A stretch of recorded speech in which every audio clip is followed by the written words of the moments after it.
April 21, 1926, Elizabeth Alexandra Mary Windsor is born. Daughter of King George VI and Queen Elizabeth, the Queen Mother. Though her parents were not king and queen yet, and at that time, there was little expectation that Elizabeth would become queen. Her father was the second son, and it was Elizabeth's uncle, Edward, who was heir apparent. He became King Edward VIII in January 1936. However, today the American press is filled with rumors of royal romance, of the possibility of King Edward marrying Mrs. Wallace Simpson, the former Baltimore belle. Edward abdicated the throne that December, after being king for less than a year, so that he could marry an American two-time divorcee, Wallis Simpson. Elizabeth's parents are now the British king and queen, and she becomes the next heir apparent. October 13, 1940, Elizabeth makes her first public speech at age 14 on the BBC Children's Hour radio show, reassuring children who had been separated from their parents due to the war. My sister Margaret Rose and I feel so much for you, as we know from experience what it means to be away from those we love most of all. And when peace comes, remember, it will be for us, the children of today, to make the world of tomorrow a better and happier place. My sister is by my side, and we are both going to say good night to you. Come on, Margaret. Good night, children. Good night, and good luck to you all. In 1945, after a year of pushing for an opportunity to join the war effort, she became a part of the Women's Auxiliary Territorial Service. She was known as inductee number 230873, Elizabeth Windsor. The ATS provided key support to the war effort, and Elizabeth underwent mechanic training. She repaired and drove vehicles like jeeps, trucks and ambulances. In 1947, Collier magazine wrote that one of her major joys was to get dirt under her nails and grease stains on her hands. Evidence of hard work that anyone who has ever repaired a vehicle is familiar with. Elizabeth ends her World War II military service with the rank of junior commander. April 21, 1947. Elizabeth sends this historic message to Britain and the world on her 21st birthday. These comments set the stage for a legacy that now spans more than 7 decades. I declare before you all that my whole life, whether it be long or short, shall be devoted to your service and to the service of our great imperial family to which we all belong. God help me to make good my vow, and God bless all of you who are willing to share in it.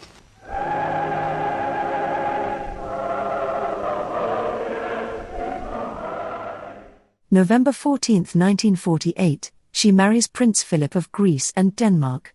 There had been resistance to the union, due to Philip's foreign heritage and the quantity of German family members he had. Apparently, this was problematic because of the war. However, naysayers would eat their words, as the two would remain married for 73 years, the rest of Prince Philip's life, and the longest royal marriage in history.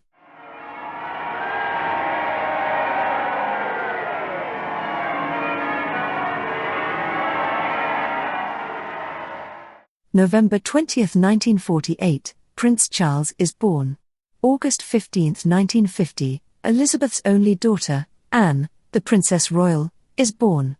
Then, on February 6, 1952, Elizabeth's father passes away in his sleep.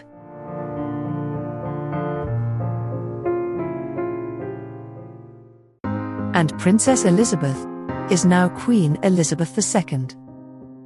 You may get an advertisement here. If you do, thank you for your patience while it plays. Now let's continue with the moment Elizabeth became queen. At the time she was in Nairobi, Kenya, staying in a treehouse, observing the wildlife. She was often described as the princess who went up a tree and came down a queen.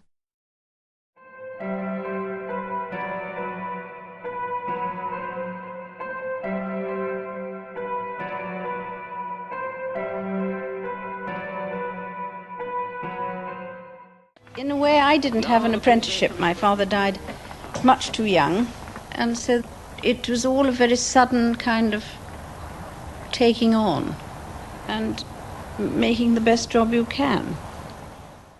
June 2, 1953, Queen Elizabeth II is crowned in a grand coronation ceremony at Westminster Abbey.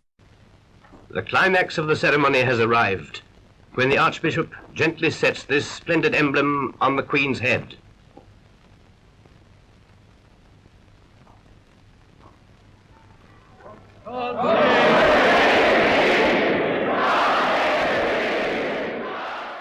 February 19, 1960, Prince Andrew is born. Now infamous for his ties to Jeffrey Epstein, along with terrible abuse allegations in America, Prince Andrew has lost titles, designations and honorifics. He has effectively been cut off from the royal family.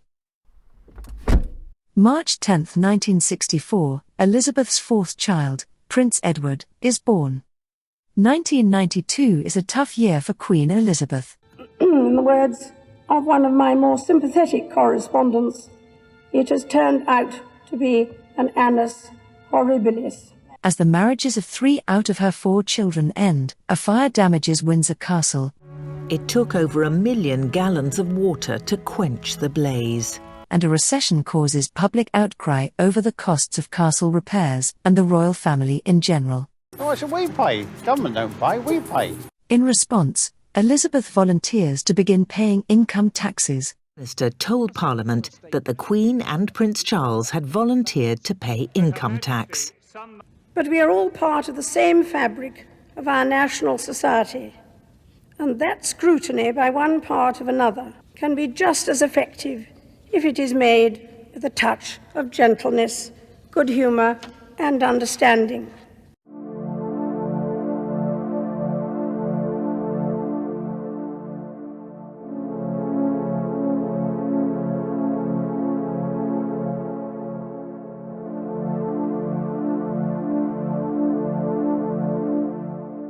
August 31, 1997, Princess Diana dies in a car crash in Paris. Queen Elizabeth spends 5 days supporting her family in their grief, regardless of public outcry for her to make a statement. The royal family is returning to London, hoping in perhaps to quell some of the criticism. When she does speak publicly for the first time after Diana's death. We have all been trying in our different ways to cope. It is not easy to express a sense of loss, since the initial shock is often succeeded by a mixture of other feelings: disbelief, incomprehension, anger, and concern for those who remain. Her comments cause many to realize that it was a mistake to pressure the Queen to prioritize speeches over her grandsons, whose mother had just died. May 2011, Elizabeth makes a historic visit to Ireland. The first visit by a British monarch since Irish independence. This does much to ease tensions between the now separated nations. This was surely another moment of history, Queen Elizabeth paying her respects to those who gave their lives in the cause of Irish freedom. April 9, 2021, Prince Philip passes away at age 99. We are here today in St. George's Chapel to commit into the hands of God the soul of his servant Prince Philip, Duke of Edinburgh. He will always be remembered as a model example of how to support your marriage partner. We have been inspired by his unwavering loyalty to our Queen. When asked why she married Philip, Queen Elizabeth would often say, "Because he makes me laugh." And for decades they could be seen laughing together.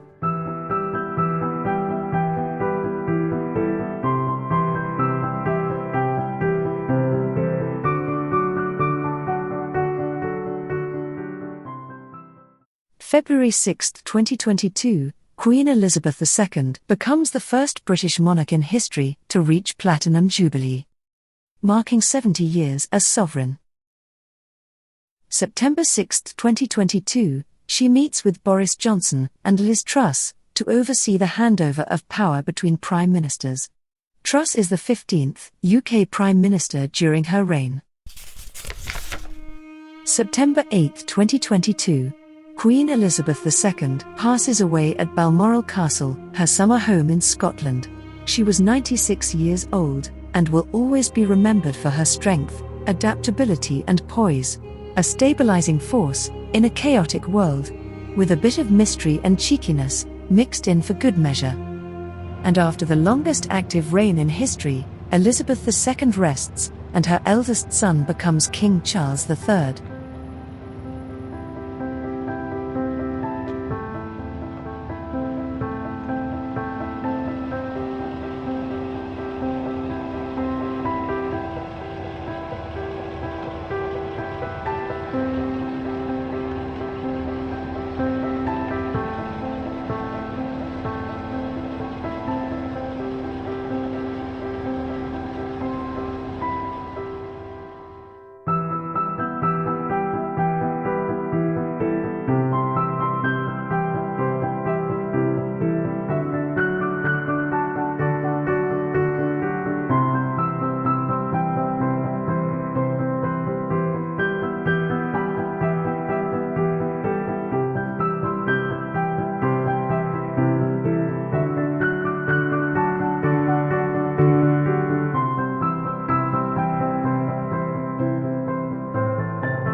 Thank you for watching.